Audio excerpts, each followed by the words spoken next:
Phones off, please, guys. Welcome. Thanks for your patience.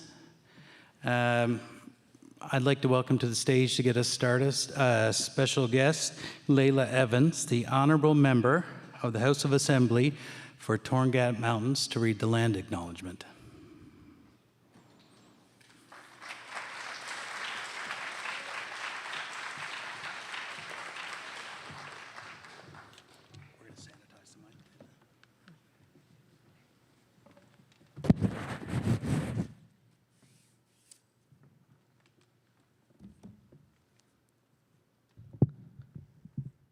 Thank you. Before I actually do the land acknowledgement, I just want to share something really interesting, I feel is interesting, that you may enjoy. My grandmother is 104. She's an Inuktitut speaker, born in Nunavut, Labrador. And she went to boarding school at the age of 6, and she would have to go for the full year away from her home. And then later, her family, her children had to go to residential school. And I don't think they ever imagined that her granddaughter would be standing here in St. John's doing a land acknowledgement to all you high school students. So it's very important, and also it speaks to the value of the land acknowledgement for me, because not only do I acknowledge the history of the land, I'm acknowledging all our ancestors, including my grandmother. So I'll do the land acknowledgement now. We respectfully acknowledge the land on which we gather as ancestral homelands of the Beothuk, whose culture now has been erased forever. We also acknowledge the land of Uckamaguk, Newfoundland, as the unceded traditional territory of the Beothuk and the Mi'kmaq.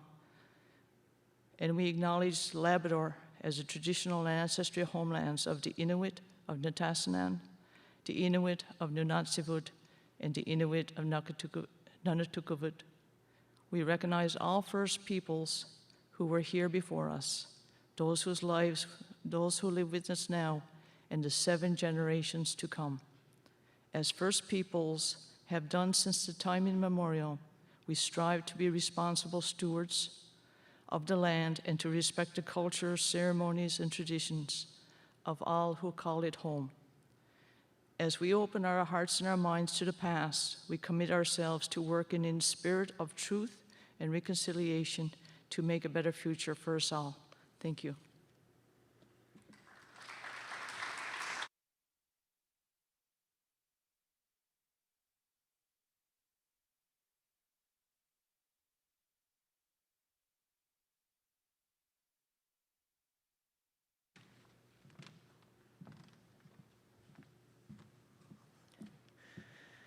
Good morning, everyone, and welcome.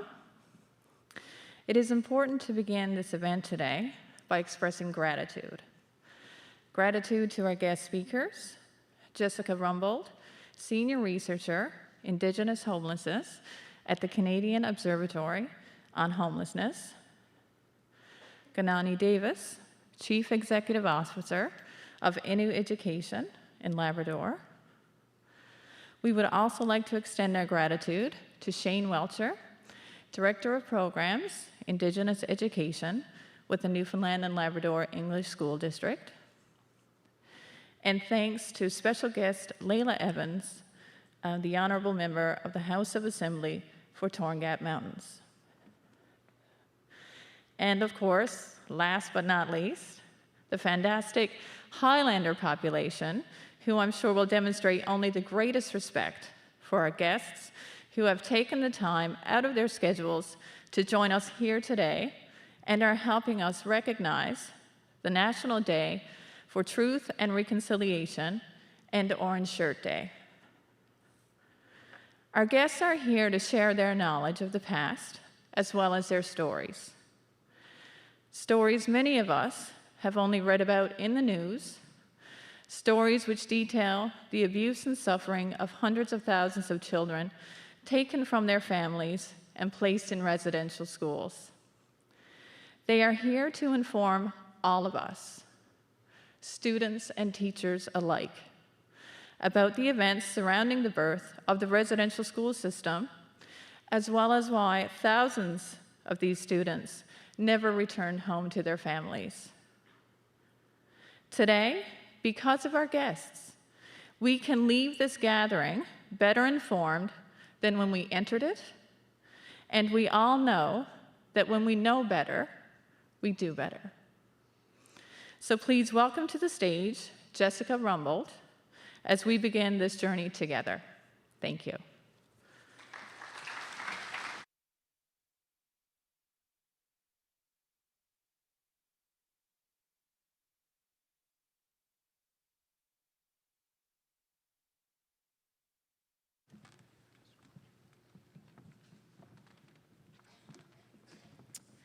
So thank you for having me. My name is Jessica Rumbold.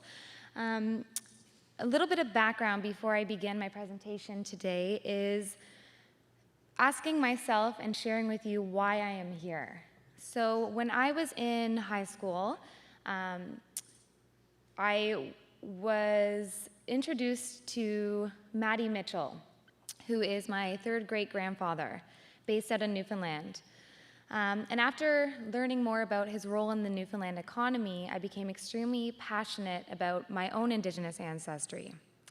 And in learning about my Indigenous ancestry, I also decided to explore not only my father's side, where Maddie Mitchell came from, but my mother's side as well.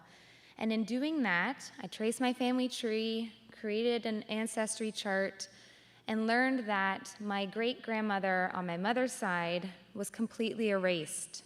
And she was Mi'kmaq, and there is no trace of her name, who she was, where she came from, and not even my grandfather knew his own grandmother's name. And this led me to a career, my education, all of that, to focus on Indigenous relations with the Canadian state. So that leads me into my discussion today on the residential school system in Canada. And I begin by acknowledging that while I have no personal lived experience, and I'm still on a journey to exploring my family's experience, if any, in the residential school system, that I use this space to say thank you for listening and being present. So I wanted to begin by asking the question, how many of you have heard of the residential school system before? So putting our hands up. Okay. How many of you could say that you are aware of what the residential school system entails? Okay, so thank you for that. I wanted to say thank you again for this space to present and share information on the residential school system in Canada, as well as the new recognized holiday. While I'm sure many of you have been exposed to some of the information on the residential school system, this presentation today and just meeting together as a group acts as a reminder that learning is a constant journey. It's not something that ends as we walk out the door or as the national holiday closes. It's a process of learning each and every day. And listening to the stories that are told and opening up that space to listen. So I share and reshare this information due to the fact that I truly believe that we need to continue to educate the educated and commit ourselves to this long path of healing and learning. So before I begin my presentation, I wanted to just acknowledge that this is very heavy content. So some of the information that I will share today can be triggering, and I just wanted to provide a content warning. So if at any point, please feel free to remove yourself if that needs to happen. So I'm going to share a video. The video's won't show up on the screen, but I will allow the audio to play. And this video shares a timeline of the residential school system. And I wanted to include this because I think it's important when we learn and we hear stories that we're able to sit back and recognize how long this has been going on for and how recent this has occurred. So I'll share this clip with you.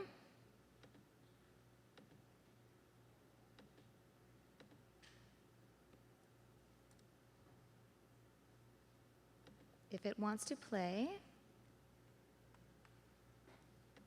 If not, that's okay. No.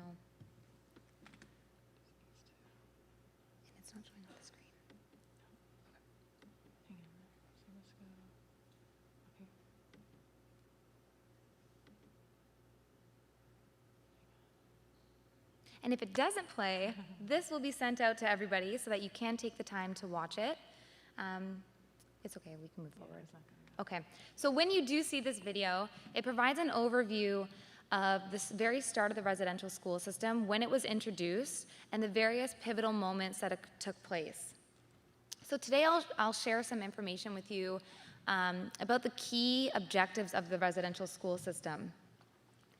So when we discuss the residential school system, we must also discuss the Indian Act.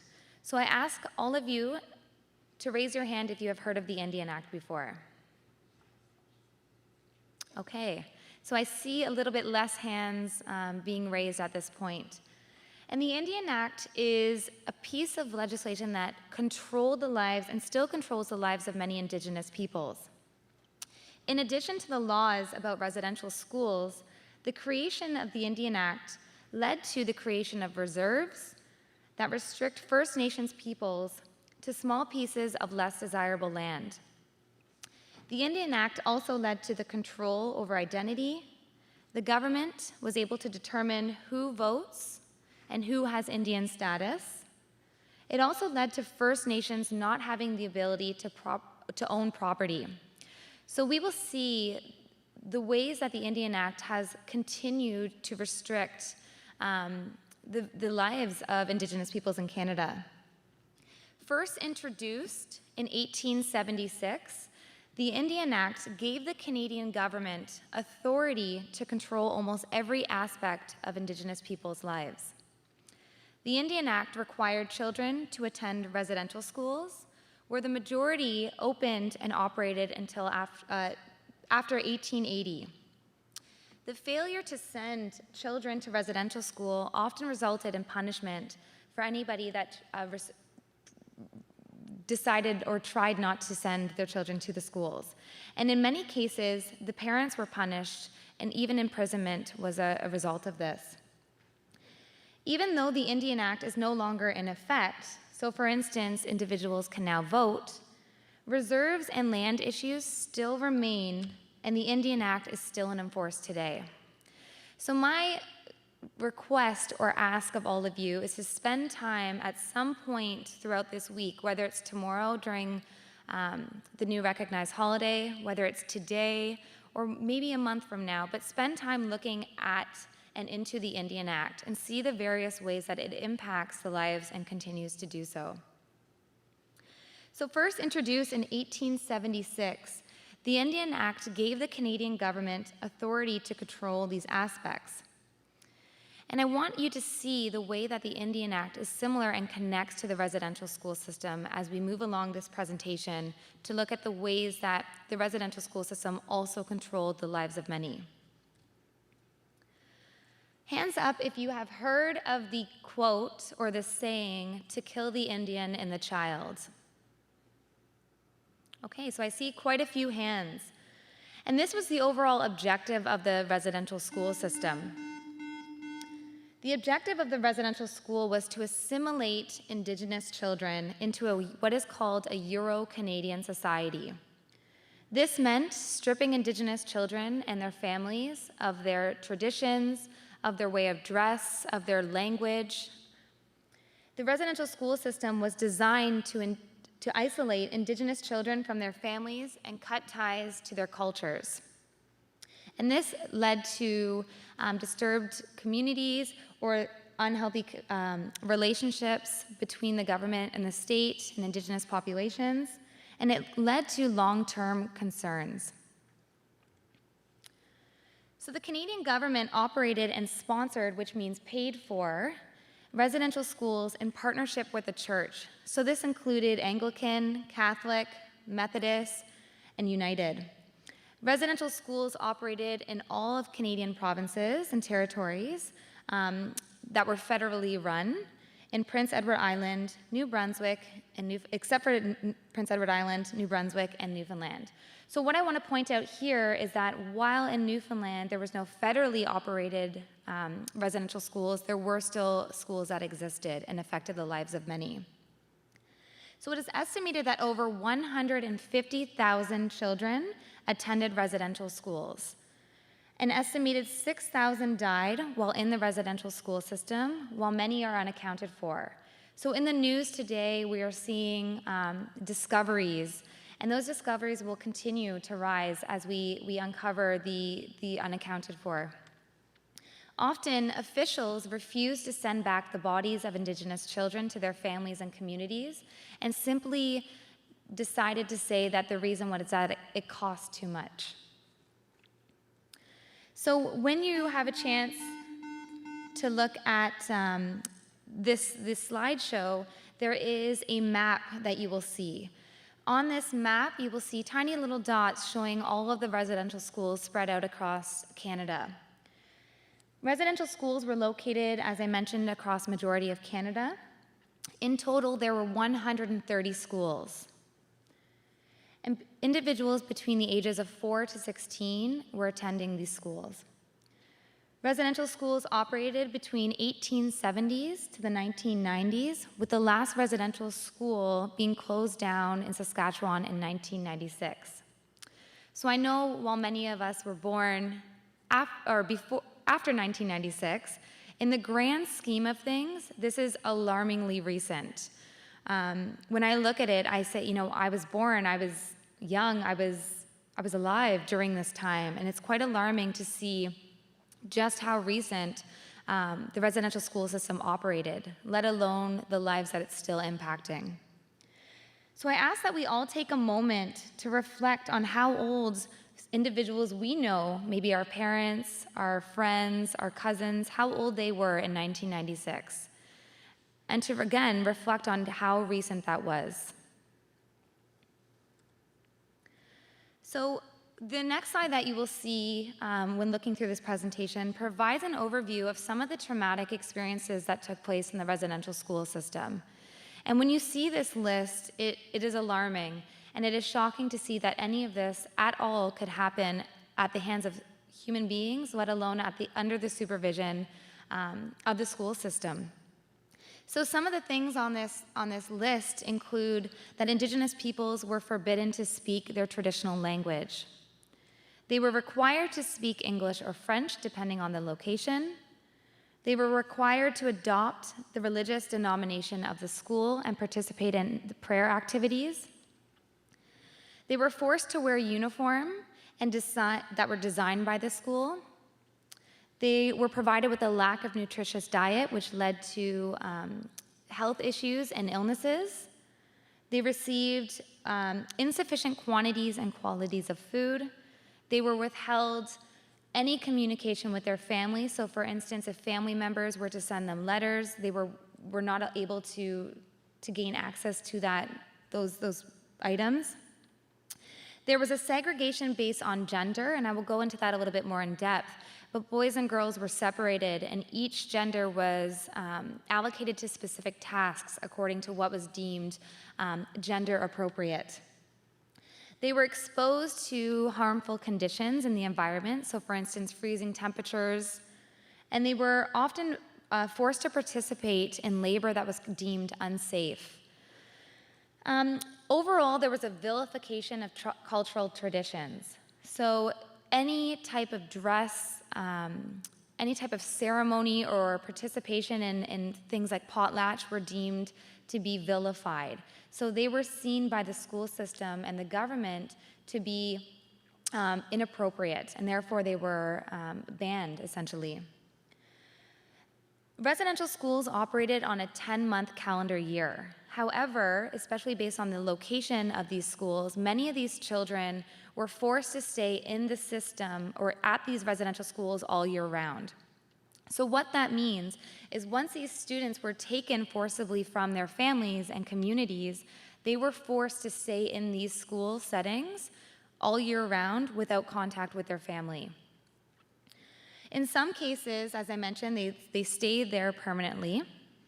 And the students' time was divided between some academic learning, and I say some because we'll learn in a few moments that there was next to no academic teaching. Instead, they were forced to participate in work-related tasks for majority of their time there. And as I mentioned, they were forced to speak either English, or if the residential school was located in Quebec, they were forced to speak French. So their languages were lost. So that's why when you hear discussion about the loss of Indigenous languages, it's because of this forced expectation that they were to only speak English or French. So we asked the question, how were rules enforced in the residential school system? So on this slide that you will see for this particular piece, they're quite alarming, and I won't read them all out, but a lot of the rules were forced through various forms of abuse. So we know that this was physical, mental, emotional, sexual abuse that took place. So I ask that when you do see this slide, to take a moment to sit back and read through some of the rules that were enforced at these schools. And I ask that we reflect on what we have heard of or what we haven't heard of, and why we may have already or haven't been exposed to what actually took place behind closed doors. So when we talk about illnesses, for instance, and exposure to harmful environments, when a virus was going around the school, there was a significant amount of children that caught the virus because of the poor living conditions, so lack of nutrition, lack of safe environment. Between 1892 and 1907, there was approximately 30 to 60% of students within each one of these schools who became ill, with many of them falling to the illness. So on the next slide after this, you will see the medicine wheel. Residential schools took healthy Indigenous children with a well-rounded wheel and proceeded to destroy this part of their identity. So we ask the question, what makes up the identity of a human being? We have spiritual, emotional, physical, and mental well-being. But when we disrupt that circle and that whole wheel, we find that identity issues arise. Many Indigenous children were taken from their homes, often forcibly removed and separated from their communities and families, as I mentioned. Others who attended residential schools near their communities were still often prohibited from having any contact with their family members. These restrictions led to a disruption and the denial of traditional ways of living. As a result, many students decided to try and attempt to run away from the schools to reach or head back to their communities and homes. And on that journey, many were unsuccessful. And that is some of the stories that we will hear. One of the videos that you will see in this PowerPoint that will be sent out shares a story of a woman whose brother was one of those children who tried to escape and never made it home. These children were unsuccessful majority of the time, and whether or not they would fall to their environment, if they were caught, there were often extreme penalties. When students arrived at the school and were entering the residential school system, they were stripped of their identity, their clothing, they were given haircuts, many were taken, their names were taken away from them, and then they were given various other means of identity. And children, as I mentioned, were segregated by gender, and any form of contact with the opposite gender led to extreme punishment for many. So the next slide that you will see, when you see this image, it is a very famous image of a boy named Thomas More. And this was taken in 1896, and you will see an image on the left of what Thomas More looked like prior to entering the residential school system. And then you will see an image on the right of what he looked like after attending residential school system or the residential school for some time. And if you take a moment, I ask that you take 30 seconds just to sit and observe this image. And you can see that this looks like an entirely different being, let alone the fact that it's only been a couple of months, maximum a year, between the difference of these two images.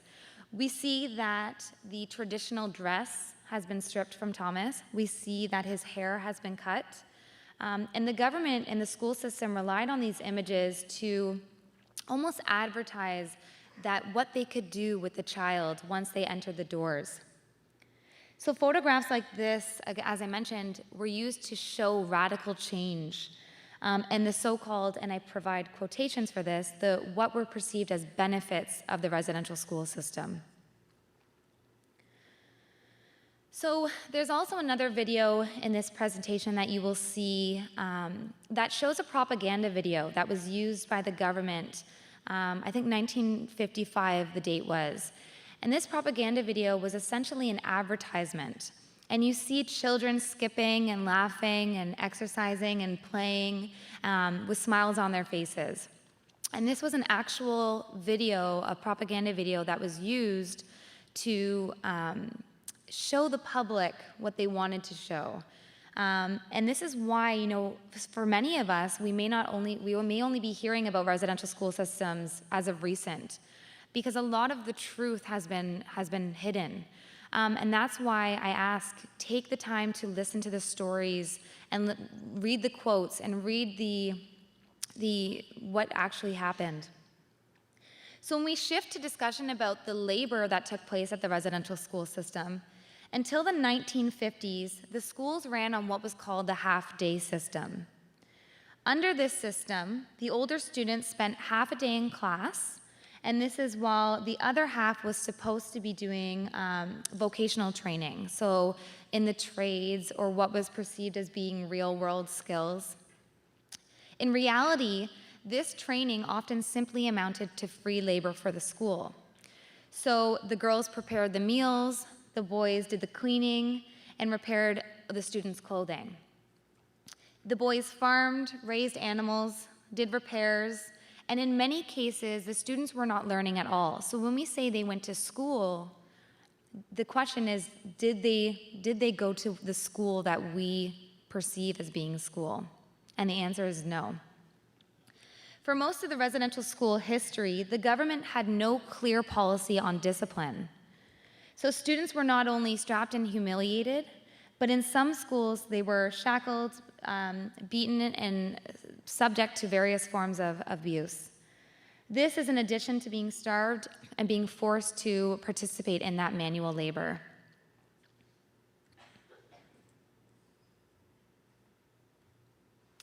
So originally, and you will see this on the screen for those of you watching on the screen, but when you see this, there will be quotes on these slides. And originally, I was going to ask all of us to spend 30 seconds sitting in silence for each slide to read these quotes and the stories that are told. For the purpose of this presentation, I will read out the quotes and I will share the names. And that's something I want to shed light on how significant and important it is to say and share names. So Sam Ross shares, "I remember hiding under the bed there. They pulled us out from under the bed and my younger brother. We ran, we cried a lot, but that didn't help better. They took us out. They took us out to the truck, all four of us. My other two brothers walked to the truck. But me and my late younger brother, we fought all the way, right up, right to the station, the train station." George says, "The size of the group increased as we went from reserve to reserve. It was not uncommon to have up to 40 children ranging in age from 5 to 16 piled in the back of the truck, heading to the residential school." Mary Rose states, "I used to feel bad for the boys, that wet their beds. They would have to carry their sheets on the top of their head and parade through the refectory to the laundry room. And I had my head down. I didn't want to look at them. I was embarrassed. But I was afraid for my brother. Luckily, I never saw him go through that, the lineup." Alphonse states, "I remember my head being shaved and all my long hair falling on the floor." Charlie Big Knife recalls being told after his hair had been sheared off, "Now you are no longer Indian." George Manuel shares that hunger is both the first thing and the last thing they remember at their school. Mabel James states, "I always felt hungry. We didn't get big helpings of food. There wasn't much variety." Mary John shares, "I miss the roast moose, the dried beaver meat, the fish fresh from a frying pan, the warm bread, and bannock and berries."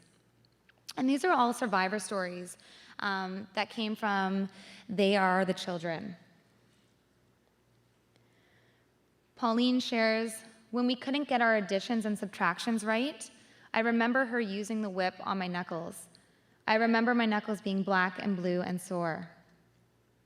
Marcel shares, a nun started talking to me in English and French and yelling at me. I did not speak English, and I didn't understand what she was asking. She got very upset and started hitting me all over my body, hands, legs, and back. I began to cry, yell, and became very scared, and this infuriated her. She got a black strap and hit me some more.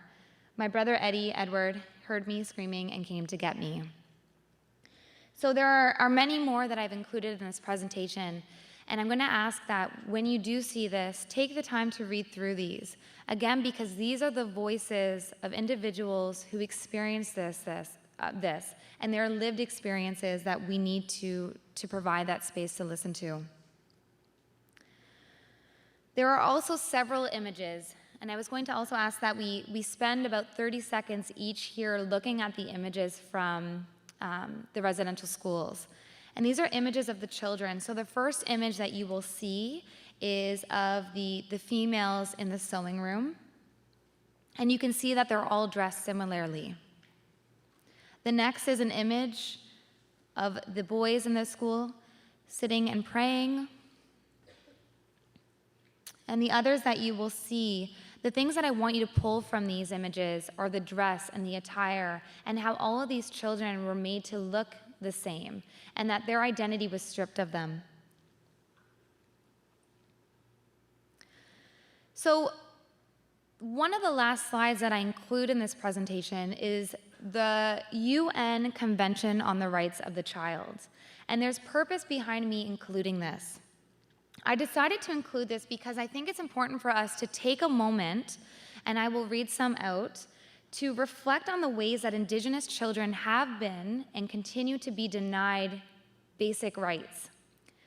Rights are things that every child have or should be able to do. All children have the same rights, and these rights are listed, as I stated, in the UN Convention on the Rights of the Child.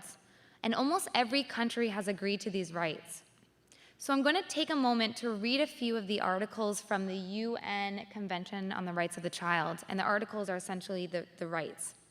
And when I read this, I want you to reflect on whether or not, from the short pieces of information that I've given, have Indigenous children, and do they continue to be denied these rights?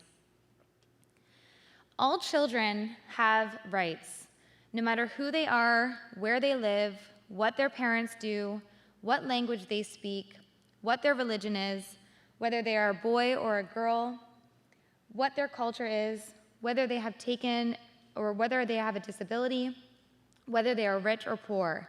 No child should be treated unfairly. Article 3 states that all adults should do what is best for the child. When adults make decisions, they should think about how their decisions will affect children. Article 12, children have the right to give opinion and for adults to listen and take it seriously. Article 10, if you live in a different country or location than your parents, you have the right to be together in the same place. You have the right to live with your parents unless it is bad for you. Children have the right to live with their family at any point. Children have the right to special care and help. Children have the right to care and protection in the foster care or adopted, or if they're adopted. Children have the right to be raised by their parents if possible. Children have the right to protection from any kind of exploitation. Children have the right to freedom. Children have the right to a good quality of education. So if we look at this, we know, and there are lists and lists of these rights. I would argue that I would say all of them, if not the absolute majority of them, have been denied for Indigenous children and families. So I ask that we reflect on these rights that are in the UN Convention on Rights of a Child that are being denied. So this leads to discussion on why we are here. Why are we what are we honoring tomorrow? Why are we gathering and wearing orange t-shirts? What is this all for? Orange Shirt Day, also known as the Day of Truth and Reconciliation, it's not just about a t-shirt. So while that is important to create awareness and gather together and reflect and honor, it's not simply just about wearing that orange. Instead, it's important to recognize that September 30th falls on a day during a month where many Indigenous children were taken to the residential schools. On Orange Shirt Day, or the Day of Truth and Reconciliation, we honor the Indigenous children and First Nations children who were sent away to the residential schools in Canada. And this is a day about committing to learning about more of our history and what actually took place. The orange shirt in Orange Shirt Day refers to the new shirt that Phyllis Webstad was given by her grandmother. This t-shirt was given to her for her first day of school at St. Joseph's Mission Residential School in British Columbia. When Phyllis got to school, they took away all of her clothes, including her brand new orange t-shirt from her grandmother. She never received that shirt back. To Phyllis, the color orange has always reminded her of her experiences in the residential school system. She said, "I recognized how my feelings didn't matter, how no one cared, and I felt like I was worth nothing. All of us children were crying, and no one cared." So the message that Phyllis wants to pass along on Orange Shirt Day and every day is that every child matters. So hands up if you've heard the saying or the statement, "Every child matters." So this is where it stems from. Orange Shirt Day started by Phyllis to educate people about the residential school system, bullying in the school system, and the racism that takes place. And there's something that I want you to walk away from today remembering, and that's to look into systemic racism and discrimination and what that means, and how that can look like in the various colonial institutions that we are immersed in.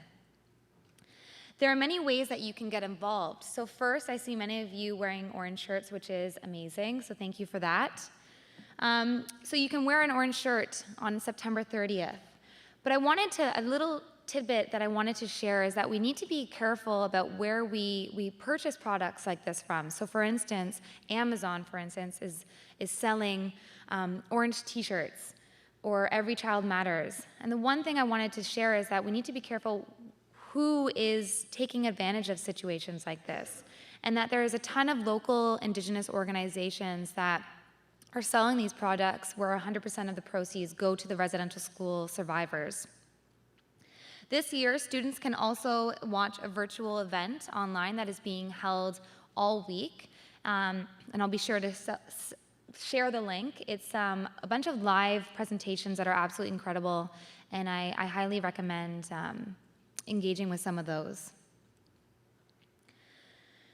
So on that note, when you do see this presentation, in the notes section, there's also a bunch of resources that I highly recommend looking at. Videos, blogs, stories, to continue that path for learning. And I just want to say thank you very much. And it's been a pleasure being here with you today. Thank you. Thank you.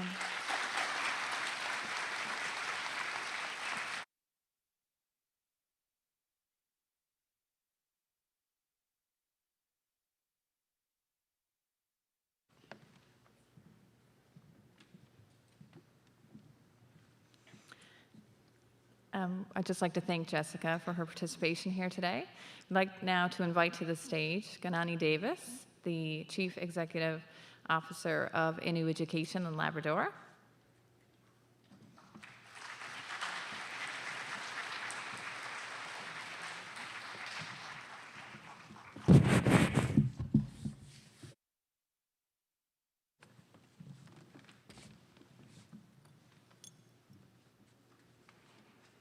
Good morning. I was skutjigit no kana indeniga hun deno jinshi hajit. Namastamano negaji we shamu anjaji mi dugot no jish and no sham meshat a mi go wasit. So what I said was, my name is Ganani Panashwe Davis. I'm from Shiajit. I'm Innu from Labrador. And I'm very glad to be here today as one of your invited guests to speak about not so much residential schools, but to talk about my own experiences. I know listening to Jessica speak earlier, it reminded me some of the things that she touched on about languages and how our language is slowly, we're slowly losing our language. And a lot of it has to do with trying to fit in into a culture and trying to belong. I had a presentation I was going to show you, but it's not working right now, but I was told it would be shared. And it's basically about my own personal history growing up in Shiajit and growing up most of my life in Untitled, which is where we call the country. I spent half my life growing up my parents' hunting territory. And this is why my language is still so strong. My first language is Inuimun. I didn't learn English until I was older, when I started going to school. And they started teaching us in English when I was in grade 3. So that's when I started speaking English. As I said, I learned and spent a lot of time with my parents in the country. My parents were hunters. My parents were hunters and gatherers. My dad, he spent a lot of time. He grew up most of his life on the land.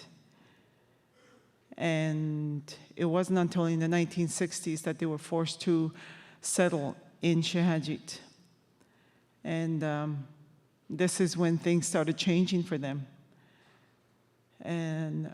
But they still were able to go back on the land, but they were forced to settle in Shiajit, and the school was built there. We called it a day school. So our parents were forced to attend day school. Growing up in Untitled, I spent my time in Untitled from September, I'd say late September, right up until early December. My parents made sure that we were spending our time out on the land, learning how to survive on the land. So I learned to hunt, I learned to set up a tent, I learned to get wood, I learned to help out. It was a lot of work, it was hard work, but we had to do it. And then we'd go back to the community in December, and then back out again in Untitled in March. So again, we'd spend time in Untitled from March till June. We come back to Shiajit. So seeing the changes in my own life, I had a very difficult upbringing. I saw the goodness and I saw the hard work when I was in Untitled, in the country with my parents, because they were hard workers. They were hunters and gatherers. They worked, they helped each other. And then when it was time to go in the community and go back to school, and my dad didn't have education, neither did my mother. They only spoke Innu. And so they didn't know what to do with themselves in the community. My mom took odd jobs here and there. Sometimes she was a cook at the school. Sometimes she was invited to help out with writing in Inuimun, in our language. My dad took odd jobs.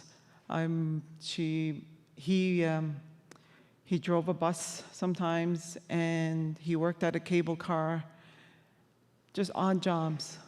But I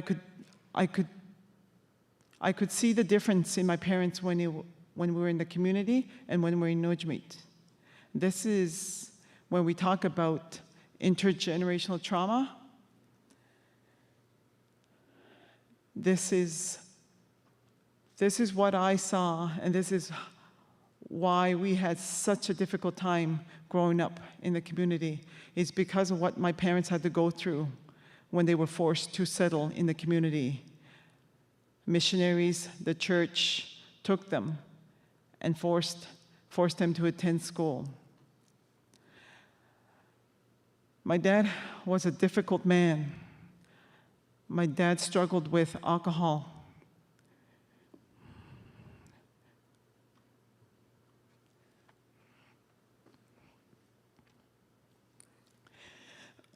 It's still really hard to talk about it because I saw a different man when my dad was a hunter.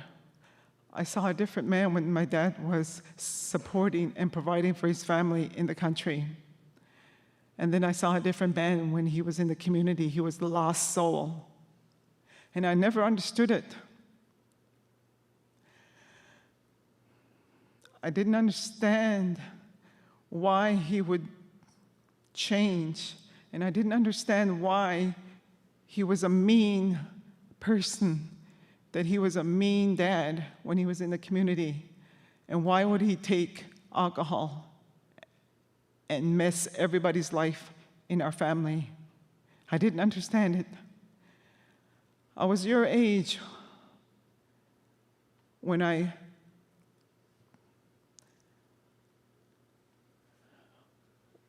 questioned, and I didn't like the way I was living. I didn't like the way I was being raised by my parents in the community because it was rough. In high school, I attended in Shajit in school when we were in the community. So in high school, I tried to stay in school because I wanted a different life. I wanted to get my education because I didn't want to live like my parents. I saw what alcohol was doing to my dad. I saw what alcohol was doing to my mother. And I saw what alcohol did to our family. And I didn't understand it, and I didn't like it. So I started taking my school seriously in high school because I wanted to change. And I was 17. I was in grade 11, and I find out I was pregnant. And I was so mad at myself.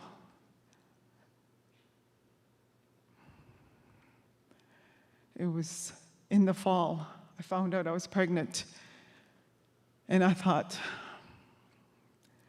this is going to be the same.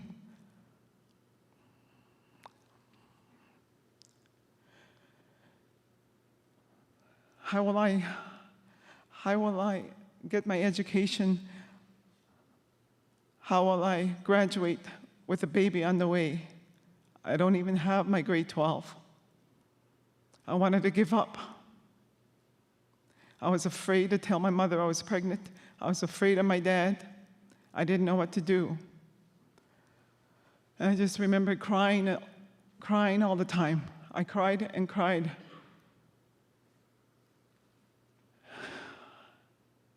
And I didn't have to tell Mom because she knew. She came and sat down next to me and she said, "You're pregnant, aren't you?" And I said, "Yes."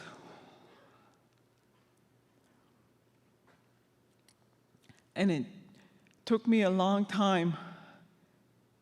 It took her a long time to figure out what I was going to do.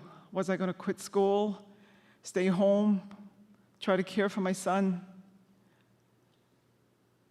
try to care for my baby? I didn't know what to do. And she said, my mom said, you're going to continue going to school like you had planned. We're going to support you. We're going to help you. At the end, when you have this baby, it'll be your decision whether you want this baby or if you want to give it up for adoption. So I continued going to school. All through that year, I went to school. I had my baby in June. I finished grade 11, and I continued on grade 12 with my baby. I brought him to school every now and then.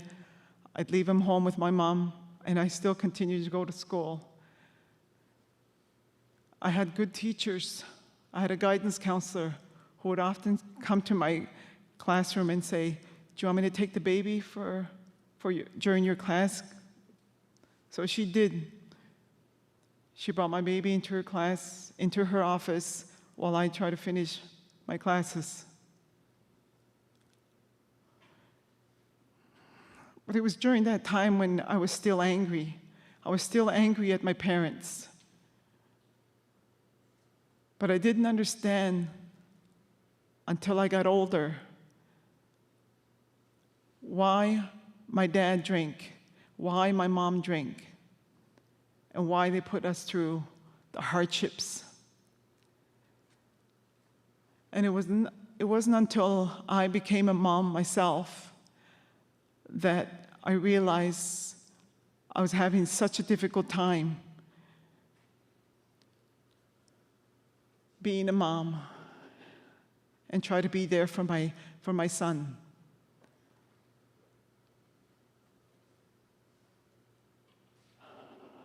And then I learned that my dad, when he was a young boy, he was taken from his community. He was taken from Nujamit by the church and sent to St. John's, to Mount Cashel. And he spent a year in Mount Cashel where he was abused, and I didn't know this.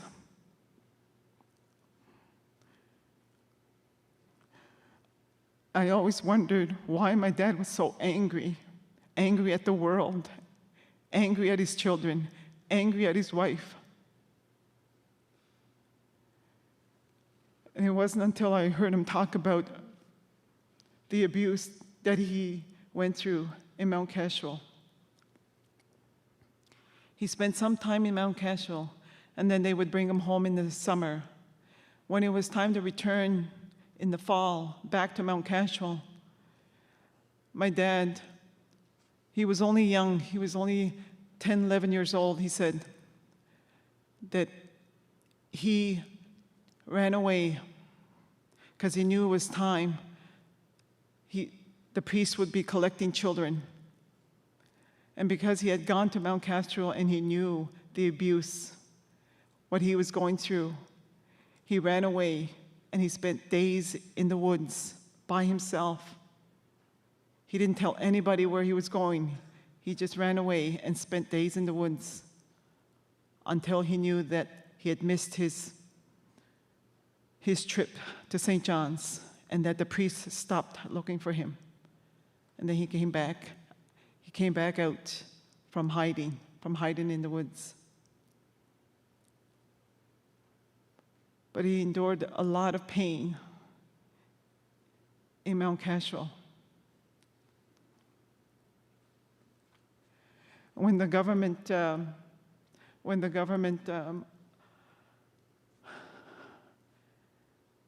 apologized, he left out Newfoundland and Labrador. And I remember my dad was still living at the time. And he was upset, he was hurt when the government apologized because his time in Mount Cashel wasn't included in the apology.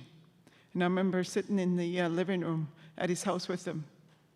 And he said to me, he said, "Turn off the TV." He said, "I don't want to hear it." Because he was really hurt. He was really upset by that. and he never got to hear the apology. He died in 2013 from ALS, Lou Gehrig's disease. And I know I said that my dad was an angry person, was mean when he was using alcohol. In 1992, when I had my son, my first child, my dad quit drinking, and he sought help and went and got help. He changed his life.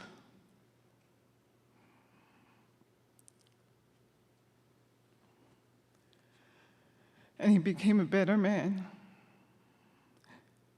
because he started talking about his issues, his abuse. He started talking about it.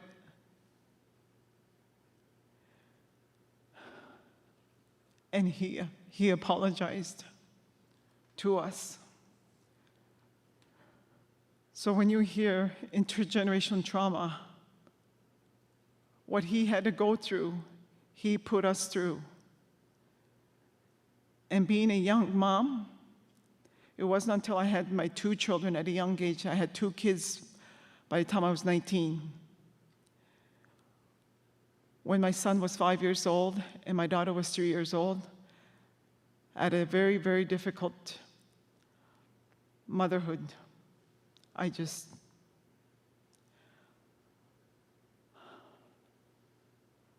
had a hard time being a mom because I was so young. I was so young having kids. And because I had a difficult life growing up, I didn't know how to love my children. I loved them, but I didn't know how to show them because I wasn't shown love growing up. So, and then when my son was 5 years old and my daughter was 3, I decided to seek help. I went and got help because I wanted to be able to raise my children with love, not with alcohol, not with drugs. I wanted to show them that life can be different. And that's what I did. And it wasn't until I sought help that I realized that my dad was damaged, and I forgave him. I was angry at a young age. I was angry when I had children, and I was angry when I became a mom. And it wasn't until I sought help myself that I realized I had to let go of that, and I had to understand where my dad was coming from and where my mom came from so that I could help myself, so I don't have to carry on that intergenerational trauma.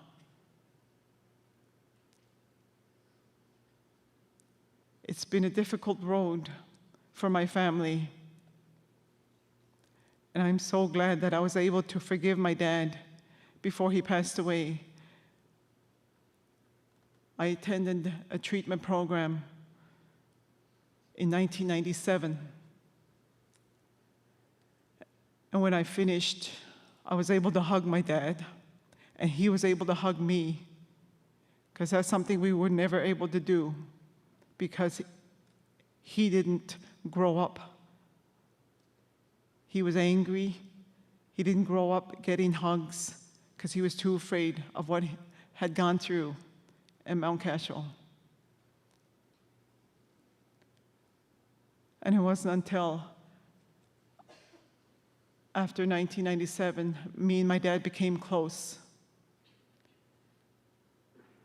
And we were able to hug, and I was able to tell him that I loved him. And he was able to tell me that he loved me, which he hadn't done when I was growing up. It wasn't until after I sought help that I started to change. I became a better mom. I was able to hug my children. I was able to tell them. And that's when I started to attend university because I remember at a young age, I wanted to change my life, and there was no better way to do it than get education. And to change that intergenerational, though I don't want to pass on, I didn't want to pass on that trauma, what my parents went through. I didn't want to pass on that to my children. So I left, I took my children and came to St. John's, where I learned so much, but I also learned that there was a lot of people here that had a misconception about Innu people, and that they didn't know about Innu people. I just assumed when I first came to St. John's in 1998 that people knew about Innu people, and I was shocked. But it was a good experience going to university, and I was able to finish and graduate from MUN and complete my education because I wanted to be a teacher. And like I said, I had a hard time growing up. I didn't speak English until I was in grade 3, so I had a hard time understanding my teachers because they only spoke English at a higher grade. So I wanted to go and get my teaching degree, come back and work in my own community. And that's what I did. Anyway, I was supposed to follow a slide. I think I went off track. But anyway, my PowerPoint is short, and it's basically was showing you pictures of my family, of my dad when he was a young boy, and when he became a better man. But you'll probably see that in the PowerPoint. So, thank you very much for listening.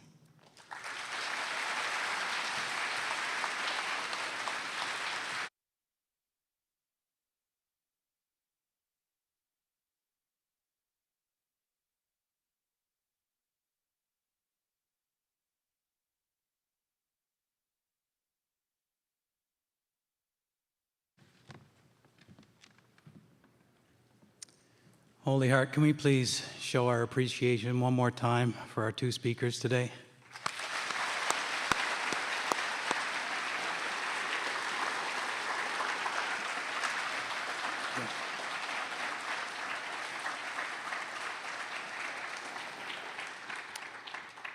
I just want to say on behalf of the school, a sincere thank you to both of you for sharing your knowledge and your stories with us. That's so powerful. And the dark moments of our history are sometimes things that we like to gloss over or omit. But I don't think we can really move on until we start acknowledging these things. So thank you so much for that.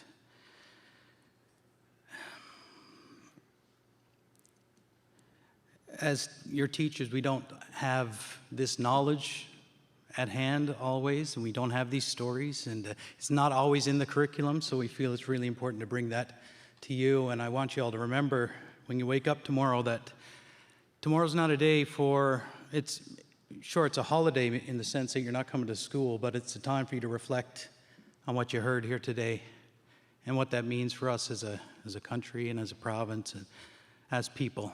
So thank you so much for your attention here this morning, and another round of applause, please, for our speakers.